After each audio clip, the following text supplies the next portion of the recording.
और इस बीच कर्नाटक में बीजेपी नेता की हत्या के मामले में भी पीएफआई की ओर उंगली उठ रही है। आपको डिटेल अब बताते हैं किस तरीके से बीजेपी नेता प्रवीण की हत्या पर एक्शन में कर्नाटक सरकार ने केंद्र से एनआईए जांच की सिफारिश की है। इस हत्या के पीछे कट्टर इस्लामिक संगठन पीएफआई पर शक जताया गया है। साथ ही ये भी बता दें कि 26 जुलाई को बीजेपी नेता प्रवीण नेटारू की हत्या के बाद लगातार मामले की जांच जारी है।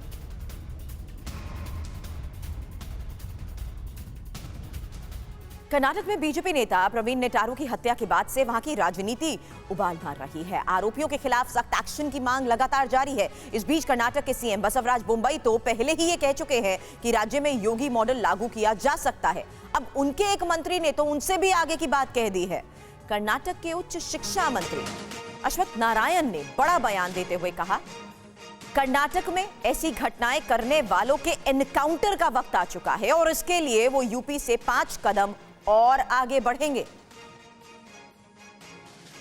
राज्य में अब एनकाउंटर का वक्त आ गया है। ऐसी घटनाओं को बर्दाश्त नहीं किया जा सकता।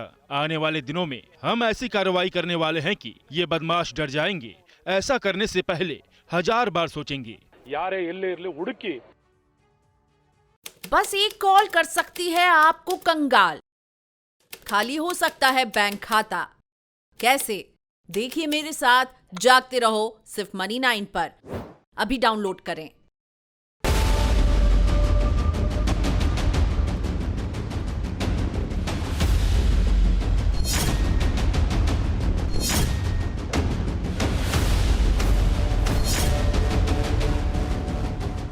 पिछले कुछ दिनों से कर्नाटक करहा रहा है। कहीं सरेआम एक शख्स को कुल्हाड़ी से काट डाला गया, कहीं 4 नकाबपोशों ने एक शख्स को पीट पीट कर अधमरा किया, फिर चाकू से गोद कर कत्ल कर दिया। पिछले 10 दिनों में कर्नाटक में 3 लोगों की हत्या हो चुकी है। सवाल यही है, क्या कर्नाटक को योगी मॉडल की जरूरत है? शहर अलग, वारदात अलग, बदमाश अलग, वजहें अलग, लेकिन अंजाम सिर्फ एक है, वो है खौफनाक मर्डर। कर्नाटक में लगातार हो रहे कत्लकांड की ये सबसे लेटेस्ट तस्वीर है। मंगलुरु में गुरुवार शाम कुछ नकाबपोश हमलावरों ने एक युवक को पहले बेरहमी से पीटा, फिर चाकू से हमला कर मौत के घाट उतार दिया। 2 दिन पहले सुलिया में प्रवीण बोल के नौजवानों को कत्ल हुआ। उसके बारे में आरएसएस और बीजेपी के लीडरों की वजह से ये जो प्रोवोक का स्पीच किया है, प्रोवोक का स्टेटमेंट दिया है, जो प्रोवोक होके फाजिल का कत्ल हुआ है, वो बोलते हैं हुआ है।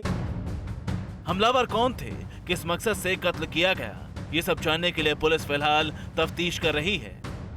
लेकिन ऐसी वारदातों से सवाल यही उठता है कि क्या कर्नाटक को योगी मॉडल की जरूरत है? I will not explain anything now. As and when required, whatever is necessary within the frame of law, we will do all actions. It might be UP model or Karnataka model. आज से सिर्फ 3 दिन पहले यानी 26 जुलाई को दक्षिण कन्नड़ जिले में भारतीय जनता युवा मोर्चा के नेता प्रवीण नेटारू की बेरहमी से हत्या कर दी गई थी। इस हत्याकांड में अलग अलग थ्योरी है। पुलिस तमाम एंगल से जांच कर रही है, लेकिन सवाल यही है, क्या कर्नाटक को योगी मॉडल की जरूरत है? साजिश की कहानी सिर्फ कत्ल तक सिमटी नहीं है, बल्कि कई कट्टरपंथी संगठन भी कर्नाटक में एक्टिव हैं। बीजेपी नेता प्रवीण की हत्या का पीएफआई कनेक्शन डिकोड हो चुका है। इस मामले में पकड़े गए 2 आरोपी पीएफआई के बताए जा रहे हैं। यहां तक कि इस मामले में आरोपियों के पास दुबई से किसी शख्स के फोन आने का भी खुलासा हम कर चुके हैं। तो सवाल यही है, कट्टरपंथ के फैलते फसादी फन को कुचलने के लिए क्या कर्नाटक को योगी मॉडल की जरूरत है? एक गाड़ी का जो है वो उपयोग किया गया है इस क्राइम को करने में, तो उस गाड़ी का नंबर प्लेट और बाकी से उसका नंबर क्या है, उसके आधार पर किसकी गाड़ी है वो हम लोग पता करेंगे। एक्शन लेकर कोई कनेक्शन इस मर्डर नहीं अभी हम जो है इस बहुत शीघ्रता होगी अगर हम इसके बारे में कोई टिप्पणी करेंगे। ये तफ्तीश जो है वो आगे बढ़ती है, वो हम इसके बारे में थोड़े और पीछे चलते हैं तो प्रवीण नेटारू की हत्या से 1 हफ्ते पहले 19 जुलाई को 8 लोगों ने मिलकर एक शख्स की जान ले ली थी। पुलिस इस मामले की भी जांच कर रही है। सवाल यहाँ भी यही है कि क्या कर्नाटक को योगी मॉडल की जरूरत है? कर्नाटक में बीजेपी के कई कार्यकर्ता और विधायकों ने योगी मॉडल लागू करने की मांग की है।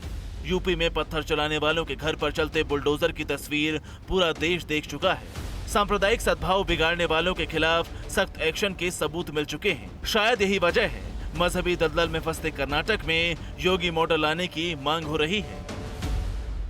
क्या आपने भी खरीद लिया है गलत शेयर? हो गया है भारी नुकसान? देखिए मेरे साथ 80-90 पूरे 100 सिर्फ Money9 पर अभी डाउनलोड करें।